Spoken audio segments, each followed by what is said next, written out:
और दही 20 रात्रि तक हमारे शरीर में रहता है। केवल एक घी गौ माता का ऐसा होता है जो 1 महीने तक हमारे शरीर में रहता है। इसलिए सनातन हिंदू धर्म में, हमारे सनातन धर्म के अंतर्गत श्राद्ध पक्ष में 16 दिन गाय का गोबर का जो कंडा होता है, गोबरी, उस कंडे को जलाकर उसके अंदर घी और गुड़ का धूप दिया जाता है और वो धूप हमारे पितरों की तृप्ति का केंद्र बनता है। तृप्ति का। कई लोग कहते हैं गुरुजी ये धूप देना जरूरी होता है क्या? पितरों के लिए क्या कंडा जलाकर, गोबरी जलाकर उसमें घी शक्कर या घी गुड़ छोड़ना जरूरी होता है? जरूरी है। हम तो हमेशा कहेंगे, चाहे तुम बड़े मल्टी में रह रहे हो, मॉल में रह रहे हो, तुम्हारा मन जहाँ तुम VIP में रह रहे हो, तो भी प्रयास करा करो कि 16 दिन में 1 दिन आप धूप जरूर दें। बहुत जरूरी। इसकी कहीं कथा का वर्णन आता है? क्यों नहीं आता? अगर हम उठाकर देखें हमारे शास्त्रों को, हमारे पुराणों को, तो आप स्मरण करेंगे कपिल मुनि जी के आश्रम में 60,000 राख के ढेर बने सूर्यवंश के पुत्र। महाराज राजा सगर की 2 धर्म पत्नियां थीं। पहले नंबर पर केशनी, दूसरे नंबर पर सुमति। और राजा सगर की 2 धर्म पत्नियां हैं। उसमें से राजा सगर की पहली पत्नी केशनी से 60,000 बेटों ने जन्म लिया।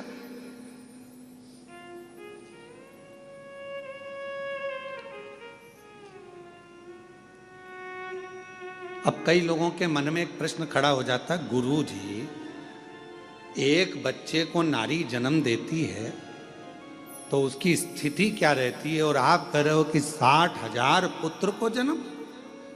तो मेरी जीजियों, मेरी बहुओं, बेटियों, मेरी माताओं, मेरी बहनों, एक बात का स्मरण रखना कि पूर्व में संतान प्राप्ति के लिए बहुत सारे व्रत होते थे और उन व्रतों में तब साधना का जब बल बढ़ता था तो गर्भ का कष्ट नहीं होता था और मां अपने बच्चों को जन्म दे देती थी उस तप बल के। आज भी आप लोग देखिए विदेशों में क्या होता है। विदेशों में 2 तरह के हॉस्पिटल बने हुए। एक जगह पर लिखा हुआ है यहाँ नॉर्मल डिलीवरी होती है, जापा होता है, और एक जगह पर लिखा था यहाँ ऑपरेशन से बच्चे होते हैं। अब जो भारत से गया हुआ एक व्यक्ति था, संत था, उसने जाकर पूछा भैया कि यहाँ ऑपरेशन से बच्चे होते हैं, यहाँ की फीस कितनी है? तो कहा यहाँ पर फीस लगती है मात्र 60,000 रुपये, 50,000 60,000 रुपये फीस। अब जो नॉर्मल डिलीवरी होती है वहाँ गए तो उनसे पूछा भैया यहाँ तुमने लिखा कि नॉर्मल डिलीवरी होती है, नॉर्मल जापा होता है, यहाँ कितना पैसा लगता है? तो कहा 3.5 लाख रुपये लगते हैं।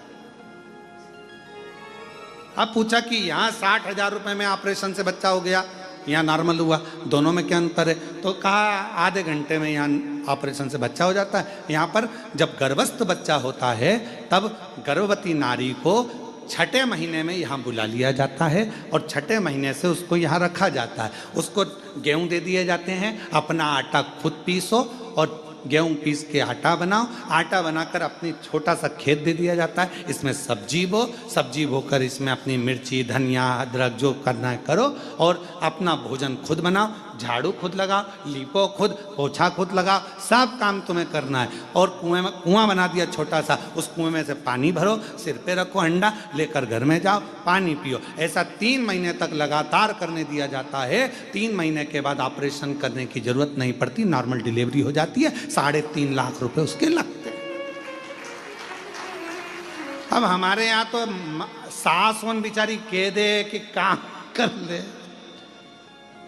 जापे के समय पर सास कह दे, माँ कह दे बेटा थोड़ा काम कर ले, अभी जापे का समय। तो मम्मी डॉक्टर ने कहा बेड रेस्ट,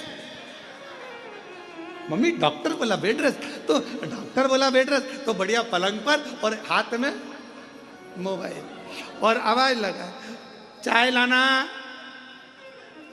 अब बेचारी जो घर में काम करे बेचारी चाय ला कर दे, लाओ जरा ये लाना, वो बेचारी वो ला कर दे। वो मोबाइल देख रही, और मोबाइल में देख रही ना जाने कौन कौन से नाटक, और जी हारे सो, ना जाने कौन सा सास भी कभी बहू थी।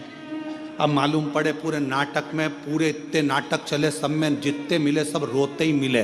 तो औलाद ऐसी पैदा हुई कि उसको जमीन पे छोड़ो तो पे करे, और गोदी में बिठाओ तो चुप रहे। अब किसी महाराज जी से पूछने गई, महाराज जी हमारा बच्चा बड़ा चिड़चिड़ा हो गया, इसको गोदी में रखती हो तो चुप रहता है, और नीचे रखो तो रोता है। महाराज जी बोले ये बताओ कि मोबाइल में जब गर्भ में था तो मोबाइल में कितने सीरियल देखे थे? सब कुमकुम भाग और ये भाग वो भाग, और दिन भर औलाद, जैसे वो नाटक में एक ना एक रोती मिले, ऐसी औलाद रोती मिले, 24 घंटे रोए 24। और कभी कभी फिर मम्मी चिढ़ जाए, उसकी मग धो दे लपक के, खूब धो, चुप हो जा, चुप हो जा। इतने में पिताजी आ जाए, क्यों मार रही है बेचारे को, क्यों मार रही है? लो तुम चुप कर लो। अब बोले तो भाई, तो किसी किसी के मन में आता है, प्रश्न खड़ा हो जाता है, 60,000 राजा सगर की पहली पत्नी केशनी से 60,000 बच्चे, तब साधना बल उपासना ये प्रबल थी। और दूसरी पत्नी से सुमति से एक पुत्र हुआ राजा सगर का। समय आया, राजा सगर ने एक यज्ञ रखा, अश्वमेध। उस अश्वमेध यज्ञ के घोड़े को इंद्र चुरा कर ले गए और उनको कपिल मुनि के आश्रम में बांध दिया।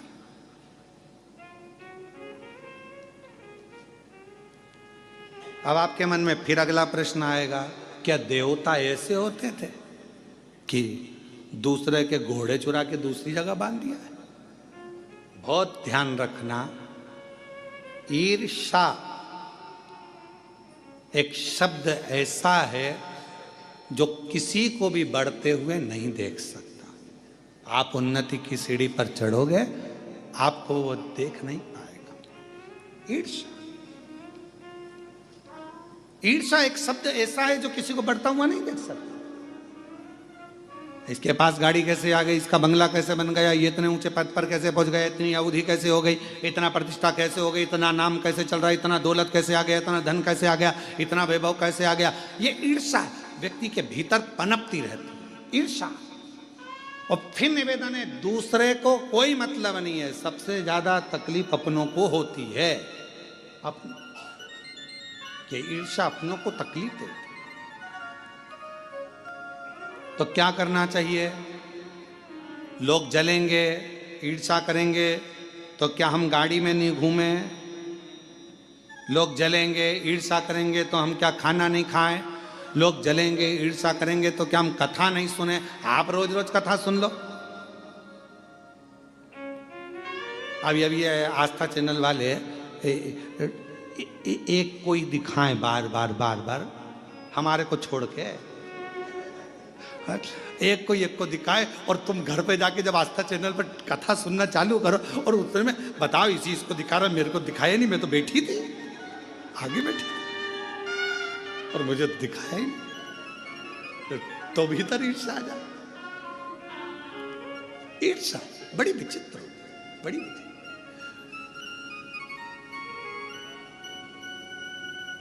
और कभी ऐसा होता है, पूछना है ना, आस्था वाले बच्चे लोग यहाँ सेवा करते हैं ना, इनसे पूछना कि अरे कहीं कहीं झगड़ा होता है। कभी कभी ऐसे श्रोता आते हैं कि वो कहते हैं तुम तो महाराज जी महाराज को दिखा रहे हो, हमको तो दिखाया ही नहीं। कई बार ऐसा भी हो जाता। अब ईर्ष्या, इंद्र ने घोड़ा लिया अश्वमेध यज्ञ का, उसको कपिल मुनि के आश्रम में बांध दिया। कपिल मुनि के आश्रम में बांधा तो राजा सगर जी ने अपने 60,000 बेटों से कहा कि बेटा जाओ, अश्वमेध यज्ञ का घोड़ा पकड़ लिया है, जरा जाकर देखो और उसको छुड़ा कर लाओ। 60,000 पुत्र राजा सगर के चले, और राजा सगर के पुत्रों ने सब जगह पर अश्वमेध यज्ञ के घोड़े को ढूंढना प्रारंभ किया। ढूंढना प्रारंभ। बहुत सावधानी से सुनिएगा, यह कथा पितृपक्ष की है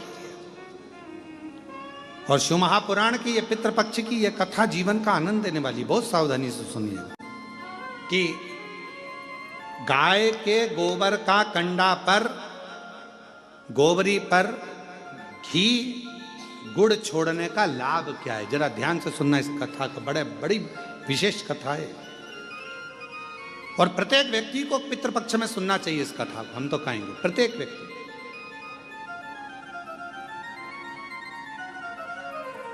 अश्वमेध यज्ञ के अश्व को ढूंढने के लिए चले। अब जगह जगह ढूंढते रहे पर मिला नहीं। आखिरी में कहीं सूचना मिली कि कपिल मुनि के आश्रम में 60,000 जो पुत्र थे वो पहुंच गए और ये मालूम पड़ा कि कपिल मुनि के आश्रम में वो अश्वमेध यज्ञ का अश्व बंधा हुआ है।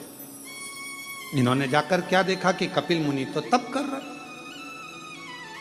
साधना कर रहे हैं, उपासना कर रहे हैं। कई बार नारखेड़े जी ऑनलाइन कथा आती है ना, तो कई बार लोग सोचते हैं कि ऑनलाइन कथा चल रही है तो फोन लगाते हैं क्या हम महाराज जी से मिल सकते हैं, तो उनको कहना पड़ता है भैया महाराज जी श्योर नहीं है, तो ऑनलाइन तो चल रही है, तो ऑनलाइन चल रही है, ऐसा जरूरी थोड़ी ना कि श्योर से ही होगी।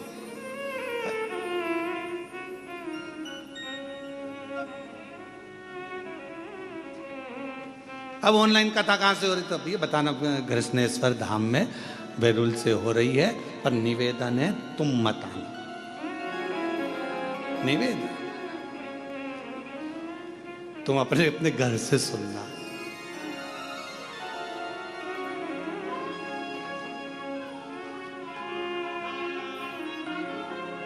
हमें हमारी जिंदगी में कोई टेंशन नहीं है केवल तुम्हारे सिवा।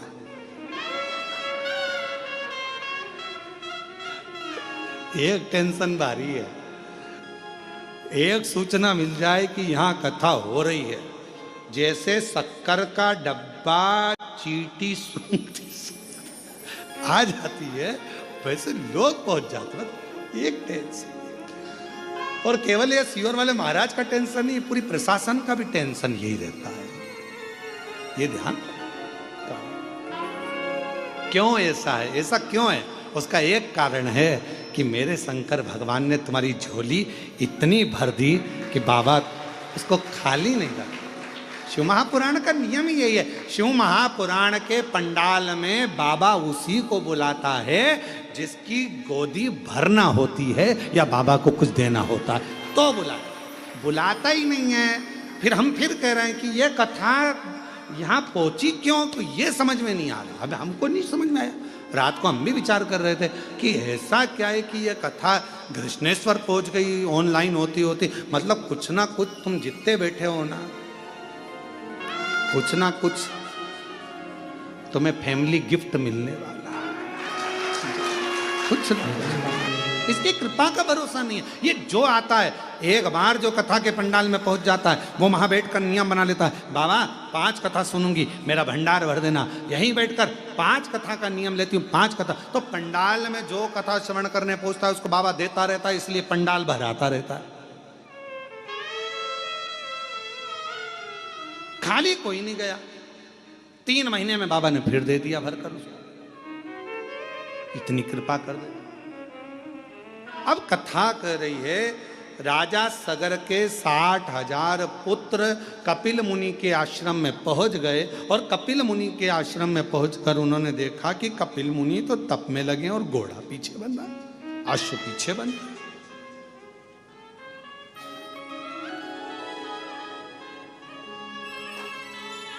अश्व पीछे। कई बार ऐसा होता है, कोई तप करने बैठता है, आंख बंद करके भजन करने बैठता है तो ऐसा लगता है कि ये तो बेवकूफ बना रहा। नेत्र बंद है, साधना में डूबा हुआ है, भजन में डूबा हुआ है, स्मरण में डूबा हुआ है। नहीं भाई, वो कहीं ना कहीं उसको भक्ति खींच ली है, शिव की भक्ति ने उसको पकड़ लिया, शंकर की भक्ति, शिव भक्ति।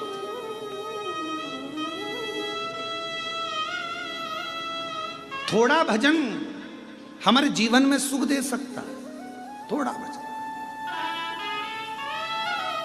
जरूरी नहीं कि कोई 4 घंटे बैठकर भजन करे तो हमें 4 घंटे बैठकर भजन करना है, कोई 8 घंटे भजन करे तो हमें 8 घंटे भजन करना है। एक बड़ा सुंदर चरित्र है। जापान में एक साबुन की फैक्ट्री खुली। साबुन की फैक्ट्री खुली तो उसमें उन्होंने साबुन बनाए तो साबुन बनाते बनाते कई साल निकल गए, और सालों निकलने के बाद में साबुन की फैक्ट्री में से कोई एक साबुन ऐसा था जिसमें साबुन ही नहीं अंदर था, और खोखा खोखा चले गया। मार्केट में वो खोखा बिक गया, ग्राहक ने खरीद लिया। खरीदा तो उसमें साबुन नहीं था। ग्राहक ने केस लगा दिया, हमने साबुन खरीदा और इसमें साबुन नहीं निकला। केस लगा तो 60 लाख रुपए उसको जुर्माने के देना पड़े साबुन फैक्ट्री वाले। कितने रुपए दिए हैं? 60 लाख। 60 लाख रुपए जब जुर्माने के दिए उसको साबुन फैक्ट्री वाले को, 6 लाख रुपए जब जुर्माने के दिए साबुन फैक्ट्री वाले ने उस साबुन वाले को, तो साबुन फैक्ट्री के मालिक को लगा कि ऐसे तो अपने को दिवाला लग जाएगा, एक आध भी साबुन गड़बड़ हुआ तो हर बार केस लगेगा, करें क्या। तो इतने में उसने सोचा कि एक काम करता हूँ, एक एक्सरे मशीन लेके आता हूँ, साबुन का एक्सरे करेगी।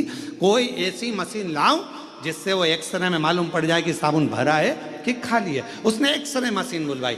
3,82,00,000 रुपए की एक्सरे मशीन उस समय पर जापान में उन्होंने लगाई। अब वो एक्सरे मशीन से साबुन देखे जाते और फिर निकाले जाते। अब यही उत्तर प्रदेश में हो गया। एक साबुन फैक्ट्री में उनका भी साबुन खाली निकल गया। साबुन खाली निकला तो साबुन फैक्ट्री के मालिक ने विचार कर अब क्या करें। पति रात को सो नहीं पा रहा था, नींद नहीं आ रही थी। इतने में पत्नी बड़ी समझदार थी। पत्नी ने पूछा क्या हुआ, कि एक साबुन खाली निकल गया और केस लगाए। अब साबुन खाली ना निकले उसके लिए जापान में तो एक्सरे मशीन लगाई थी, 3 करोड़ से ऊपर की आई थी। अब मैं उत्तर प्रदेश का रहने वाला, मैं क्या लगाऊं। पत्नी बोली फालतू की बात मत करो, एक अच्छा सा पंखा खरीद लो और साबुन जहां से निकल कर जाता है वहां लगा दो, खाली होगा तो उड़ जाएगा।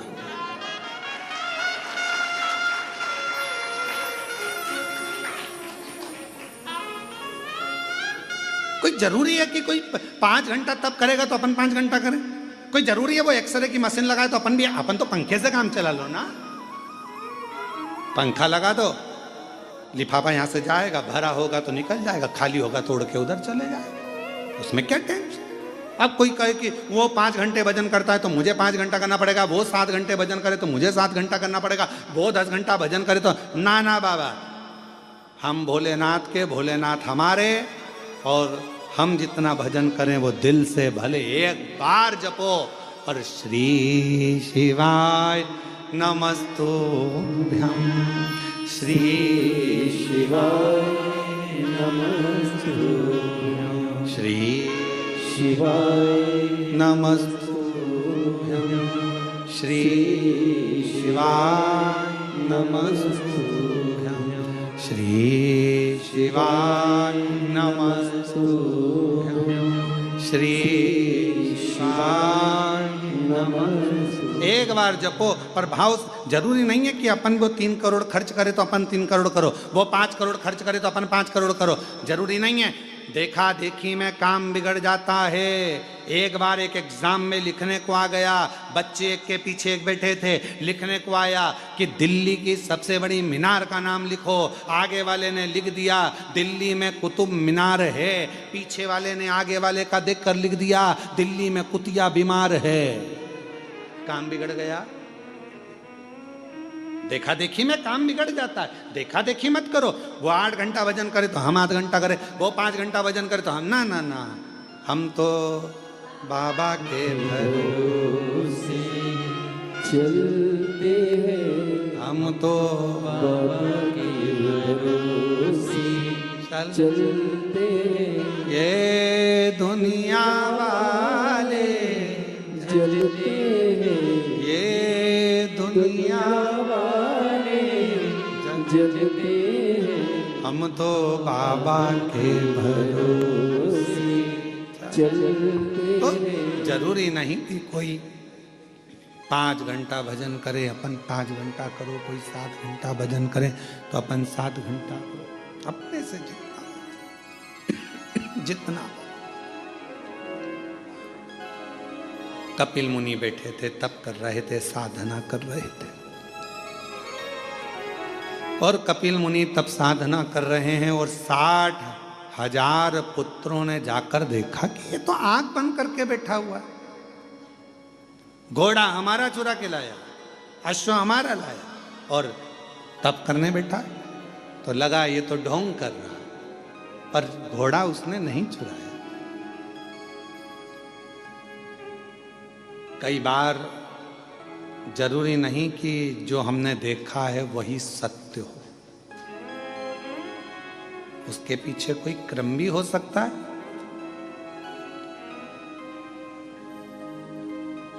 कोई जरूरी नहीं कि जो हम देखे हैं वो सत्य है। कई बार हम ये भी सोचते हैं कि हमने ये सब सुना है। तुमने आकर देखा वहां, तुमने आकर देखा। अभी कावड़ यात्रा हुई सीहोर में, उड़ा दिया खूब रुद्राक्ष, ऐसा हुआ, रुद्राक्ष वितरण हुआ तो उसमें भगदड़। अरे भाई, सीहोर कुबरेश्वर धाम का नियम है, कावड़ यात्रा में 2 दिन पहले रुद्राक्ष वितरण बंद होता है, पीछे के 5 दिन तक बंद रहता है। रुद्राक्ष महोत्सव जब सीहोर में होता है तो 1.5 महीने रुद्राक्ष वितरण बंद रहता है। दीपावली पर जब खजाना वितरण होता है तब 2 दिन तक रुद्राक्ष वितरण बंद होता है। गुरु पूर्णिमा का दिन होता है तो रुद्राक्ष वितरण बंद होता है। तो वहाँ भगदड़ होगी कहाँ से? अब वो तो कोई बीमार है, कोई तकलीफ में है, कोई कष्ट में है, किसी को दमा हो गया, श्वास चली गई, किसी को अटैक आ गया, ऐसे किसी के प्राण छूट जाए तो लोगों को बदनाम कुबेरेश्वर धाम को करना। और बदनाम बाबा, आई मृत्यु, जाना पड़ेगा।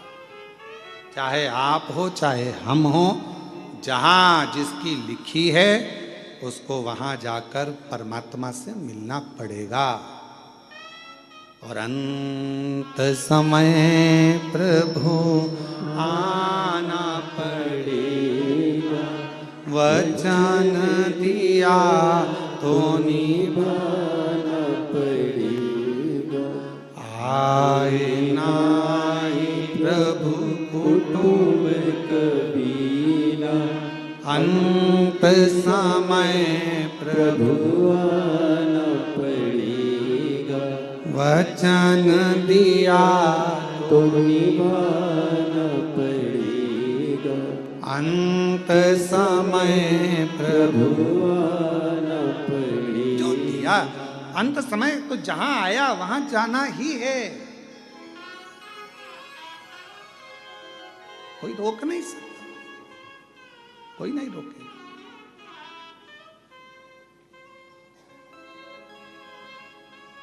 शिव कथा कर रही है,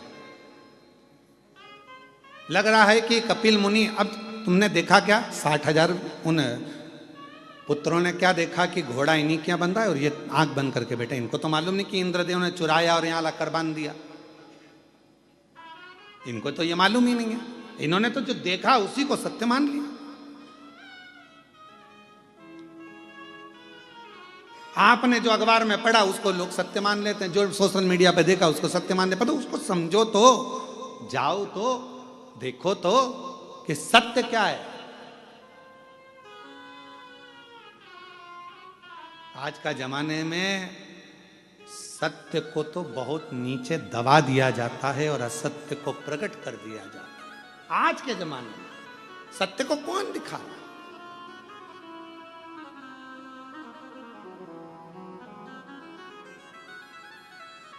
शिव कथा कर रही है, भगवान का चरित्र कह रहा है, पावन चरित्र वर्णन कर रहा है। देखा कि आश्रम बंधा हुआ है कपिल मुनि के आश्रम में, बड़ा आश्चर्य हुआ। एक संत आंखें बंद कर बैठा है, तप कर रहा है, साधना कर रहा है, और बताओ उसने वो घोड़ा बांध रखा है, वो भी चोरी कर रहा है। गुस्सा आ गया 60,000 उन पुत्रों को, और उन्होंने तुरंत कपिल मुनि को अपशब्द कहना प्रारंभ कर दिया। हर हर महादेव, अपशब्द कहना प्रारंभ करा। जैसे ही कपिल मुनि को अपशब्द कहना प्रारंभ करा तो कपिल मुनि के नेत्र खुल गए। तुम चोर हो, तुमने हमारा अश्व चुराया है।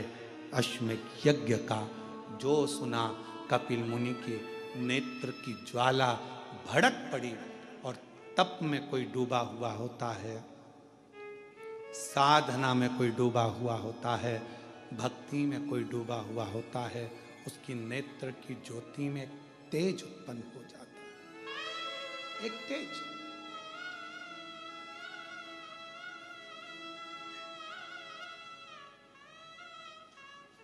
एक तीव्रता आ जाती है।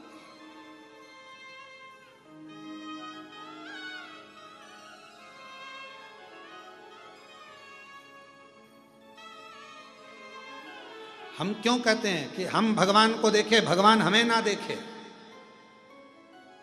अपने नेत्रों से परमात्मा हमको ना देखे, भीतर के नेत्र से परमात्मा हमको देखे। शिव जी ने अपने नेत्र से कामदेव को देख लिया था, जलकर भस्म हो गया था। भगवान ने तृणावत को देख लिया था, तृणावत जलकर भस्म हो गया था। हम परमात्मा को देखें, परमात्मा हमको तो केवल भीतर के नेत्रों से, हम भगवान को याद करें। ये जरूरी है कि हम परमात्मा को याद करें, पर भगवान से कहना तुम हमको याद मत कर लेना। जिस दिन उसने तुम्हें याद कर लिया, तुम यहां नहीं दिखोगे, सीधे भगवान से कहना हम तुम्हें याद करें पर तुम हमें याद मत करना। याद उसको करा जाता है जो दूर चले जाता है। मेरे शिव, आप तो अपने हृदय में हमको बिठा कर रखना, हमें याद मत करना। हम तेरे पुत्र हैं, हम तेरी संतान हैं, हम तेरी औलाद हैं। अपने हृदय में, अपने दिल में। आज हम कृष्णेश्वर बाबा के दर्शन करने गए, और जब कृष्णेश्वर बाबा के दर्शन करने के लिए कृष्णेश्वर बाबा के मंदिर में पहुंचे हैं, तो बाबा से जाकर हमने एक ही बात कही, हाथ जोड़कर उनसे स्पर्श करते हुए कहा, बाबा बड़ी करुणा करी आपने। ये कथा आपकी गोद में हो रही है, बेरुल में हो रही है। कृष्णेश्वर बाबा, इस कथा को मैं किसी को सुनाने नहीं आया हूँ, केवल आपको सुनाने आया हूँ। मेरे बाबा, आप इस कथा को श्रवण करने जरूर आना, जरूर।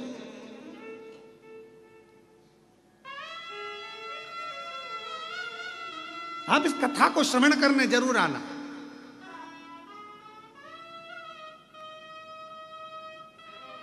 और मेरा विश्वास करता है 7 दिन में एक दिन जिनके घर में अपन कथा करने बैठे हैं कृष्णेश्वर महादेव के, मेरा विश्वास करता है वो घर का मालिक एक दिन जरूर आएगा। विश्वास करता है, मिलने, देखने, आनंद के साथ। आप दिल से, बाबा हम आपको याद करें पर आप याद मत करो, आप तो हमको अपने दिल में रखो। याद उसको किया जाता है जो दूर होता है। आप हमसे दूर रहते हैं इसलिए हम आपको याद करते हैं, पर हम तो आपके भक्त हैं, आपके दिल में रहना चाहिए। आप हमें याद मत करो, याद करोगे तो निपट जाएंगे हम। आप तो हमको अपने दिल में रखो। जैसे एक वो बूढ़ी माँ नहीं बोलती, एक बूढ़ी माँ, बूढ़ी अम्मा लकड़ी बीनती है, गट्टा बांधती है, सिर पे रखती है, बेचारी थक जाती है। हे भगवान थक गई, उठा ले, हे भगवान उठा ले, हे भगवान उठा ले। एक दिन पार्वती जी ने शंकर जी से कहा, इतना बोल रही उठा क्यों नहीं लेते? शंकर जी जैसी बोली उठा ले, शंकर जी पहुंच गए, माँ चल मैं तुझे उठाने आ गया। इतने में बूढ़ी माँ बोली, मैं मेरे को उठाने की नहीं बोल रही, मैं तो बोल रही लकड़ी का गट्ठा उठा ले, मैं मेरी थोड़ी। शंकर भगवान ने पार्वती जी से कहा, पार्वती आज के बाद कभी नहीं आऊंगा, देख ले इतना चतुर मनुष्य है, इतना चतुर। ट्रेन की सीट पर माताएं अपना कब्जा जमाती हैं, लड़ती है, झगड़ती है और ट्रेन की सीट पे बैठी रहती है। और जब उसके 4-5 बैग होते हैं ना, तो उनको उतारने का जब समय आता है ना, तो जिससे झगड़ा हो रहा था ना उसको, भैया प्लीज हेल्प करोगे, थोड़ी सी हेल्प कर दो भैया, इनको बैग को वहां तक दे दोगे। अब भैया बैग को लेके दरवाजा तक पहुंचा, उसके बाद भी भैया, वो तो छोटा सा हैंड बैग टांग के खड़ी, सिर्फ भैया प्लीज नीचे भी रख दो ना। भैया बेचारा भैया में फंस गया, उतार के नीचे धर दिया। छत्रपति संभाजी नगर से बैठी थी ट्रेन में, आकोला तक झगड़ती गई है पूरी, और जैसे ही आकोला आने वाला था तब इसने फ्रेंडशिप कर, भैया ले वो टॉफी खाओगे, बच्चे को मारती, अंकल हैं टॉफी दे दो थोड़ी सी, बच्चों को समझा रही है, यही अपना बैग उतारेंगे। अब इसको भैया क्या क्या, अब जरूरी थोड़ी ना देखे सो 60,000 रखकर दृष्टि भगवान से मत कहो कि भगवान आप हमें याद करो, भगवान से कहो आप तो आपके दिल में बसे, बस इतनी कृपा करो। याद उसको किया जाता है जो दूर होता है, जो पास में होता है उसको कौन याद करता, कौन याद।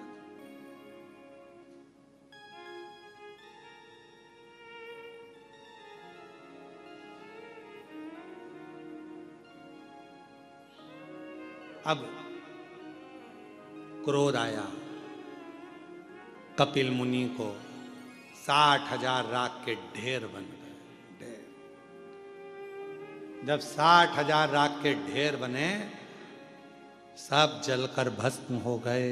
कौन राजा सगर को बताए कि तुम्हारे पुत्र जल गए हैं, भस्म हो गए हैं, राख के ढेर बन गए हैं कपिल मुनि के आश्रम में? कौन बताने जाए? कोई नहीं गए।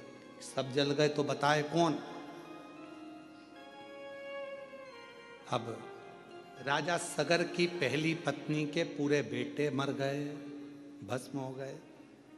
राजा सगर की दूसरी पत्नी सुमति का एक बेटा था, राजा सगर ने उस दिलीप को भेज दिया, जाओ। तुम्हारे भाई भी लौट कर नहीं आए, ना जाने कहां चले गए, जाकर पता करो। अश्वमेध यज्ञ का अश्व कहां है, तुम्हारे भाई ढूंढने गए हैं, देखो जाकर पता करो, जाओ जल्दी से, जरा मालूम कर आओ।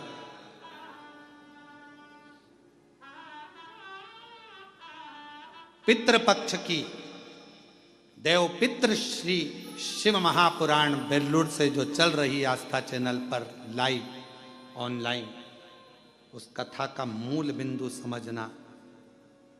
घी और गुड़ का, धूप का मतलब क्या होता है, उसका कितना फल होता है, समझ। ढूंढ रहे हैं राजा सगर के पुत्र दिलीप, ढूंढ रहे हैं, पर ना 60,000 भाई मिल रहे हैं, ना अश्वमेध यज्ञ का अश्व मिल रहा नहीं। तब आखिरी में ढूंढते ढूंढते वशिष्ठ ऋषि के पास राजा दिलीप पहुंच गए। हाथ जोड़कर प्रार्थना करी, गुरुवर ढूंढते ढूंढते मैं थक गया, ना अश्व मिला, ना मेरे 60,000 भाई मिले, कृपा करी।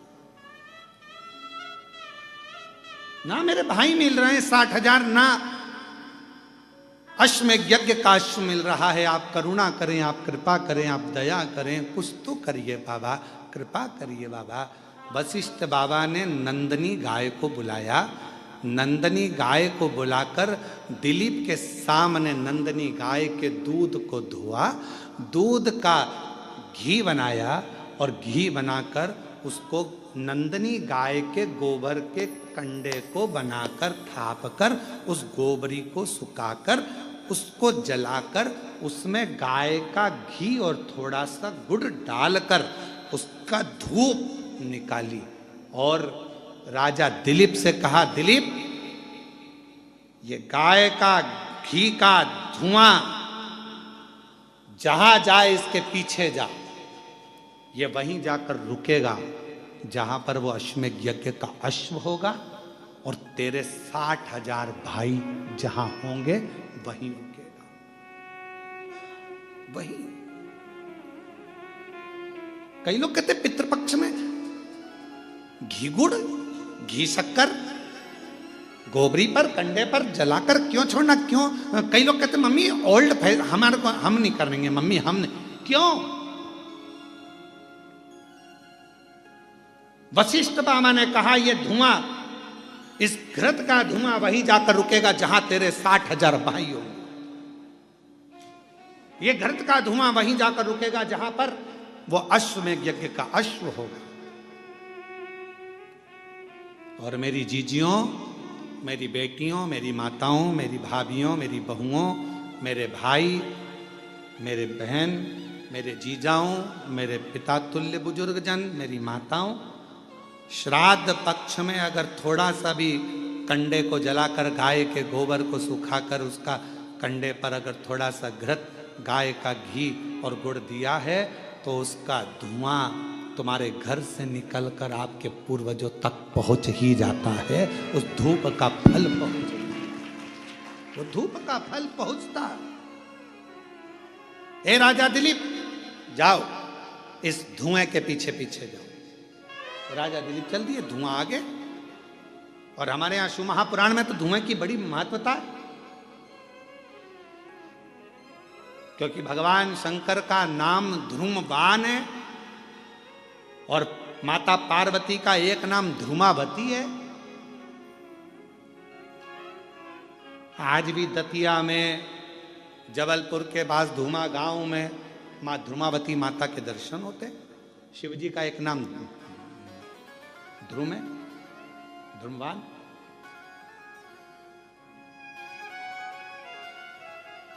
शिव जी की आराधना में, शंकर भगवान की पूजन में गाय का गोबर, देसी गाय का गोबर सुखाकर, कंडा बनाकर, गोबरी बनाकर, उस पर थोड़ा सा गाय का घी डालकर और गूगल, बाजार में मिलता है गूगल, गूगल थोड़ा सा डालकर, यदि कोई शंकर जी की आराधना 21 दिन तक उस धुएं को साक्षी बनाकर मूल मंत्र का जाप श्री शिवाय नमस्तुभ्यम के साथ अपने मन की कामना यदि कोई करता है, तो ध्रुमेश्वर महादेव और माता ध्रुमावती उसका कल्याण जरूर करती है। और मेरे माताओं से निवेदन है, जिन माताओं की संतान नहीं होती, गर्भपात हो जाता है, गर्भस्थ बच्चा 2-3 महीना रहने के बाद गिर जाता है, 4 महीना के बाद बच्चा गिर जाता है, बच्चा नहीं रह पाता है, 3 महीना, 2 महीना, 15 दिन, 1 महीना लगा कि अब की बार गर्भ ठहर गया है और मालूम पड़ा बच्चा फिर नहीं रहा, तो जिसके गर्भस्थ तकलीफ रहती है, गर्भ में गांठ हो गई, बच्चेदानी में गठान हो गई, या चेस्ट में गांठ हो गई, या गर्भस्थ कोई तकलीफ हो गई, तो हम निवेदन करेंगे कि आप प्रयास करो, कोई से भी 21 दिन छाट लो कि इस दिन में कोई 21 दिन तक नियम धारण करना। उस बीच में अगर रजोधर्म आ जाता है तो घर का कोई व्यक्ति करे, पर 21 दिन तक वो नियम धारण करे। देसी गाय का गोबर का कंडा, गोबरी सूखी हुई, उसको छोटा सा टुकड़ा जला लो, जलाकर उसको एक छोटे से दिया पात्र जो भी हो उस पात्र में रखकर, देसी गाय का घी थोड़ा डालकर, गूगल डालकर, उस धुएं की लो में एक ज्योति को प्रकट कर कर, अर्थात एक दीपक उसके सामने प्रकट कर कर, और श्री शिवाय नमस्तुभ्यम का जाप कर कर, पंचाक्षर मंत्र नमः शिवाय, षडाक्षर मंत्र ओम नमः शिवाय, या मूल मंत्र अपने गुरु का कोई स्मरण कर कर, जब आप उस ध्रुमेश्वर महादेव के सामने ध्रुमावती की साक्षी में कुछ मांगोगे तो वो पूर्ण जरूर करता है, पूर्ण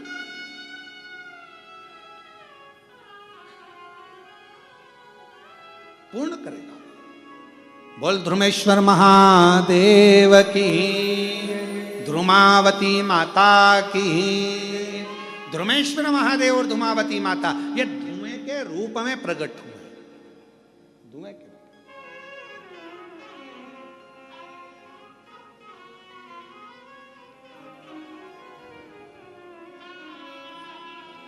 कुबेरेश्वर धाम कौन कौन गए, जरा हाथ उठाओ जरा। सब लोग गए हो? संध्या की आरती के दर्शन किए हैं आप लोगों ने? संध्या की आरती के अगर दर्शन करे हों तो वहां पर पहले गूगल की धुनी दी जाती है। शिव जी की आरती जब होती है तो उसमें धुपाड़ा लगाया जाता है, उसमें गूगल छोड़ा जाता है, धूप छोड़ी जाती है, और उस धुएं की साक्षी में प्रथम आरती धूप की मेरे शंकर भगवान की हो, उसके बाद में फिर दीप आरती है।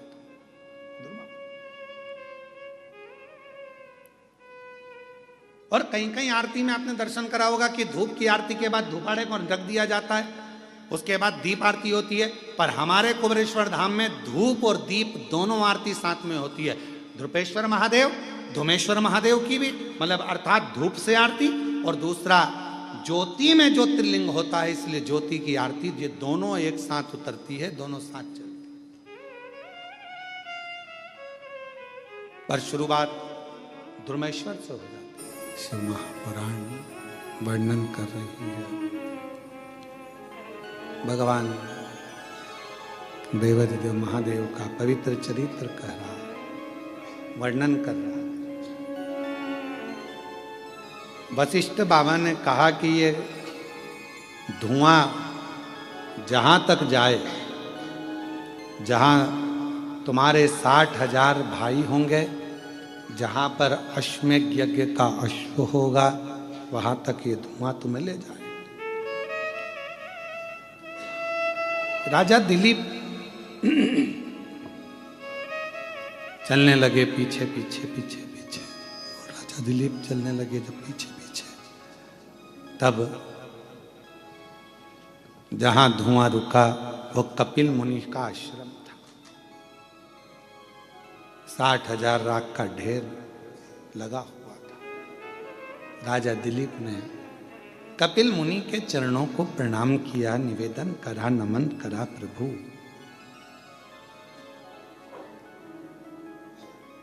ये राख के ढेर कौन है? कहा राजन ये तुम्हारे भाई हैं 60,000।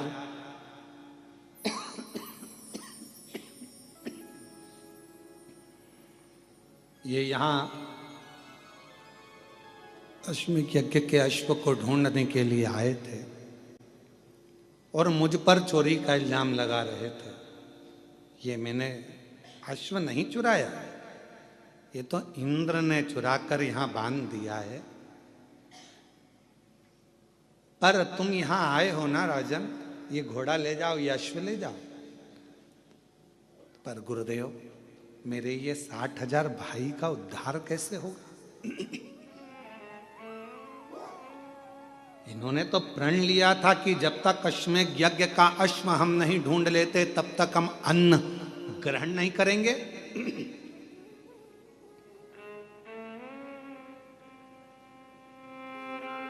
ढूंढते ढूंढते इन्होंने यहां पर आए और इनके प्राण चले गए तो भूखे भी थे, प्यासे भी थे, कुछ भाग नहीं लिया। इनकी तृप्ति कैसे होगी? मुक्ति कैसे होगी?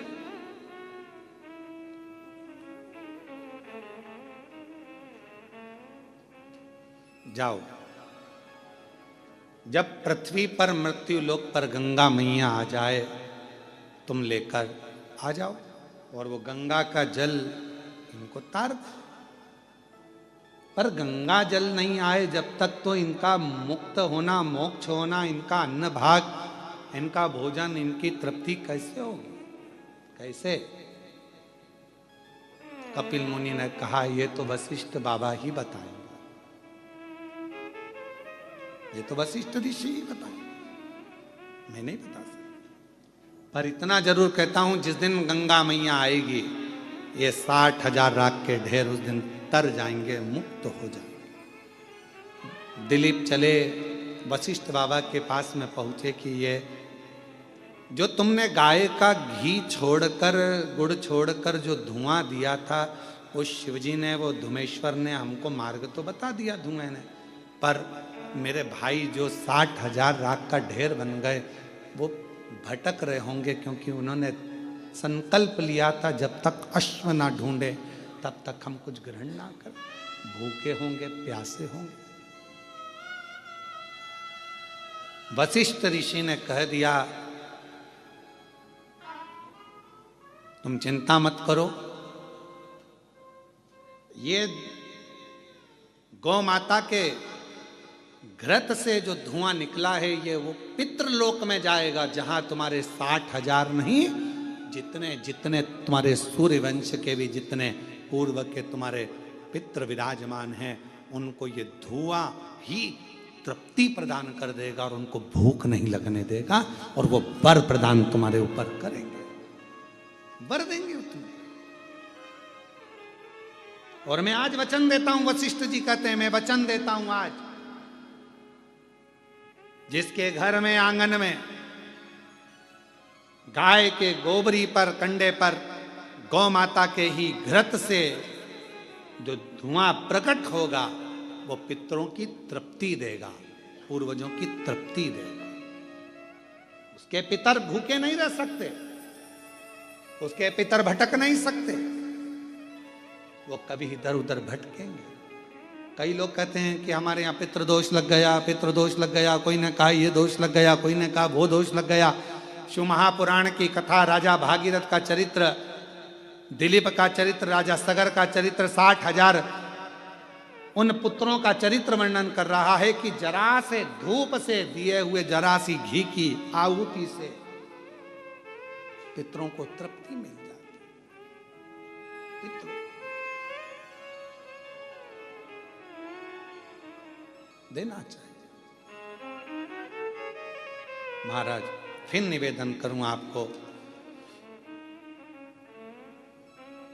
अन्न कितने रात्रि रहता है शरीर में? 5। दूध कितनी रात्रि रहता है? 7 रात्रि शरीर में रहता है। दही कितनी रात्रि शरीर में रहता है? 20 रात्रि दही हमारे शरीर में रहता है। और गौ माता का घी यदि हमारे शरीर में थोड़ा भी पहुंच जाता है तो वो 1 महीने तक निवास करता है। उसी तरह गाय का घी जब गोबरी में छोड़ा जाता है, कंडे में छोड़ा जाता है, अग्नि में छोड़ा जाता है, तो वो वायुमंडल में 1000 वर्ष तक निवास करता है। और वो घृत हमारे जीवन को आनंदित, क्यों यज्ञ क्यों होते हैं? ये यज्ञ क्यों कहते हैं गाय के घी से यज्ञ करो, आहुतियां दो, हवन